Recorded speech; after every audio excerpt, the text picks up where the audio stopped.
সিরিয়াকে সন্ত্রাসবাদের কেন্দ্রস্থলে পরিণত হওয়া থেকে বিরত রাখার আহ্বান জানিয়েছেন তুরস্কের প্রেসিডেন্ট রিসেপ তাইয়েপ এরদোয়ান। তুরস্কে নিষিদ্ধ কুর্দিস্তান ওয়ার্কার্স পার্টি এবং রাশিয়ায় নিষিদ্ধ ইসলামিক স্টেটকে নির্মূলের লড়াই চালিয়ে যাওয়ার প্রত্যয় জানিয়েছেন এরদোয়ান।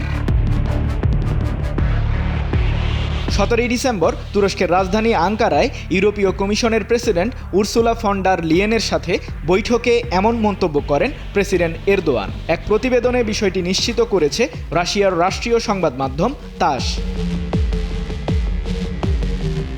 এ সময় তিনি সিরিয়ার বর্তমান পরিস্থিতি বিবেচনায় বিশ্ব সম্প্রদায়কে এগিয়ে আসার আহ্বান জানান।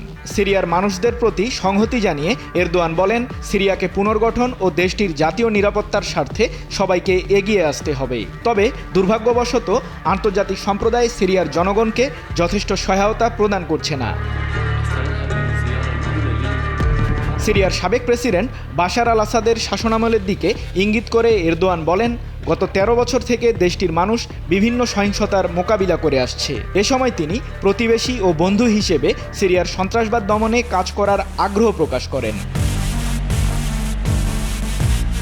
গেল নভেম্বর মাসে তুরস্ক সমর্থিত বিদ্রোহী সশস্ত্র গোষ্ঠী হায়াত তাহরির আল শামের তীব্র আন্দোলন ও হামলার মুখে গত 8 ডিসেম্বর সিরিয়ার প্রেসিডেন্ট বাশার আল আসাদের পতন হয়। এরপরই দেশটির অন্তর্বর্তীকালীন সরকারের প্রধানমন্ত্রী মনোনীত হন সশস্ত্র সংগঠনটির সদস্য মোহাম্মদ আল বশির।